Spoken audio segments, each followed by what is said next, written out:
Halo Sobat Besagro, selamat datang di podcast SMK Besagro 1. Perkenalkan, nama saya Rizky Kurniawan Aprianur. Saya duduk di kelas 11. Episode kali ini sangat spesial karena kita akan ngobrol dengan sosok luar biasa, Komandan Batalion Perempuan Pertama. Sejak berdirinya sekolah ini, beliau bukan hanya simbol ketegasan dan tanggung jawab, tapi juga bukti bahwa kepemimpinan tidak mengenal gender, melainkan lahir dari disiplin, kerja keras, dan keteladanan. Kita akan dengar cerita perjuangan, tantangan, dan makna menjadi pemimpin di tengah kehidupan taruna. Langsung saja yuk kita sambut Kak Sapitri Nuraini, Komandan Batalion SMK Besagro 1. Halo Kak, apa kabar hari ini? Baik.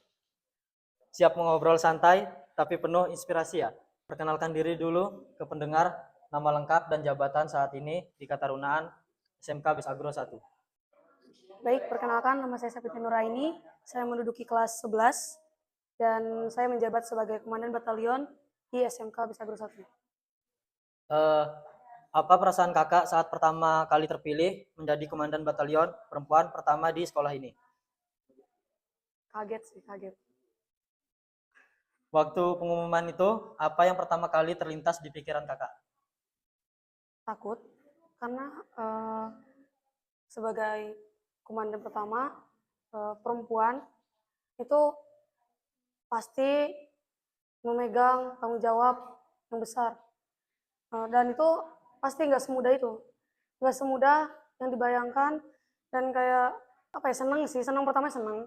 Tapi ada rasa takut juga saat terpilih.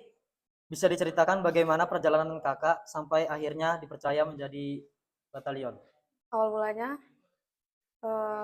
pas saya lagi latihan dasar kepemimpinan itu saya minat jadi batalion, tapi belum ada niatan jadi komandan. Karena karena itu saya ngerasa tanggung jawabnya besar. Jadi saya masih takut buat ngambil langkah itu. Tapi habis itu saya dimotivasi sama guru saya, pembina saya, kalau semisal kamu bisa ngarahin, memotivasi seluruh anggota yang ada di SMK Besagro 1 ini. Jadi ya, saya coba daftar dan keterima. Oh, berarti kakak awalnya tidak ingin menjadi komandan batalion awalnya ya? Nggak ada kepikiran. Emang sebelumnya apa kak yang kakak incar sebelum jadi komandan batalion? Jadi humas. Karena kan Oh, saya suka foto, video-video ngebadain momen. Jadinya saya mau jadi humas. Tapi ya, ujung-ujungnya jadinya danyang. sebagai danyon perempuan pertama, apakah ada perbedaan cara memimpin dibandingkan dengan komandan sebelumnya? Kalau misalnya perbedaannya tuh nggak terlalu beda sih. Tapi ada. Karena dari cara menegur atau segala macam itu lebih berbeda. Dan kalau misalnya perempuan itu lebih emosional. Jadi ya kadang agak cepat tersinggung atau gimana. Kadang masih takut-takut juga buat negur atau gimana pun. Apa nilai-nilai utama yang kakak pegang sebagai seorang pemimpin di lingkungan asrama? Dua sih. Yang pertama, kejujuran. Karena ya pribadi yang baik ya dimulai dari kejujuran dari diri kita sendiri. Dan yang kedua, apa adanya. Jadi kita juga harus tahu potensi diri kita di mana. Kita harus tahu kita mau melangkah kemana, tapi tetap apa adanya. Tahu gimana posisi kita berada, tahu tahu diri lah. Bagaimana keseharian seorang danyon di asrama mulai dari pagi sampai malam? Sebenarnya sama aja sih kayak taruna-taruni lainnya. Bangun, pasti kami di asrama kan bangun, habis itu sholat.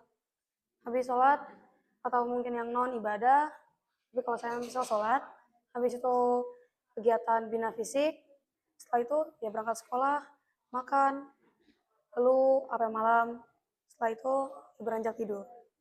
Sama saja. Di tengah kesibukan, bagaimana kakak tetap menyeimbangkan waktu antara belajar, latihan, dan istirahat?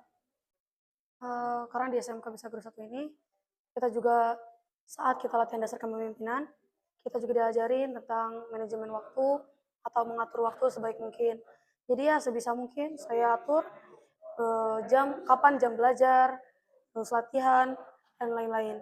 Sebisa mungkin kami atau kita manfaatkan waktu sebaik-baiknya. Karena di SMK juga diajari untuk manajemen waktu supaya waktu itu nggak kebuang dengan sia-sia. Adakah momen paling berkesan atau lucu selama tinggal di asrama sebagai pemimpin taruna? Momen berkesan sih pas pelantikan, pelantikan batalion. Itu menurut saya ya agak deg-degan. Tapi ya itu paling berkesan. Dan saat eh, angkatan saya itu mendidik adik-adiknya dan berhasil membawa adik-adiknya ke pelantikan. Itu paling berkesan. Apa pesan kakak untuk taruna-taruni baru, khususnya untuk para siswi yang ingin berani tampil memimpin? Terus satu sih, percaya diri. Percaya diri dan sadar akan potensi yang ada dalam diri kita, bahwa kalau misalnya pemimpin itu nggak harus laki-laki, perempuan juga bisa memimpin. Perempuan juga nggak selalu lemah lah. Jadi pesan saya ya percaya diri dan sadar akan potensi yang ada di dalam diri kita sendiri. Menurut kakak, bagaimana perempuan bisa berperan besar dalam dunia ketarunaan dan pertanian? Di dalam gimana ya, perempuan itu bisa dibilang sebagai aktor utama yang ada di pertanian maupun perkebunan. Jika di pertanian, perempuan pasti lebih ke merawat tanaman-tanaman, merawat hasil yang sudah dipanen, dan ya pasti lebih intens. Dan untuk ketarunaan, itu perempuan bisa menjadi sosok yang inspiratif, yang bisa menginspirasi orang lain, dan lebih emosional terhadap anggota-anggotanya. Setelah lulus nanti, apa harapan dan cita-cita kakak untuk diri sendiri dan untuk SMK Bisa Agro 1? Harapan saya, yang pertama, jika untuk diri saya sendiri, saya saya pengen banget bisa memimpin dan menjadi contoh untuk adik-adiknya dan untuk kakak-kakak tingkat saya. Dan untuk SMK, semoga saya pas lulus nanti, saya bisa membanggakan SMK dengan mengambil beasiswa. Kalau kakak bisa menyampaikan satu kalimat semangat untuk seluruh taruna, itu akan berbunyi seperti apa? Semangat. Eh, ya untuk semuanya tetap semangat, karena di balik proses yang melelahkan pasti ada hasil yang memuaskan. Jadi belajar sungguh-sungguh meskipun apa ya, dimanapun kalian berada, mau sekolahnya itu sebagus apapun, kalau kita nggak niat, ya nggak bakal ada hasilnya. Ya tetap semangat dan niat kalau misalnya datang ke sekolah itu tujuannya untuk belajar. Siapa sosok yang paling menginspirasi kakak dalam kepemimpinan taruna? Bang Nanang. Bang Nanang Sugiarto, Angkatan 11, Komandan Batalion di SMK. Itu menurut saya orangnya baik, ramah, dan juga bisa memimpin. Dan juga saya lihat dia tuh kayak keren aja. Keren juga. Terus dalam hal dia menegur, itu baik. Dalam tutur kata juga baik. Jadi itu motivasi saya pengen jadi komandan batalion. Karena menurut saya dia adalah sosok ya paling saya percayai kalau misalnya di tingkat senior. Wah, luar biasa banget cerita hari ini dari Komandan Batalion Kak Sapitri Nur Aini. Kita belajar bahwa menjadi pemimpin bukan soal siapa yang paling kuat, tapi siapa yang mampu memberi teladan, disiplin, dan inspirasi untuk orang lain. Sebagai Danyon, perempuan pertama kali SMK Bisa Agro 1, Kak Sapitri Nur Aini telah membuka jalan bagi generasi berikut, terutama bagi para taruni yang ingin berani tampil, berani memimpin, dan berani berprestasi. Terima kasih banyak.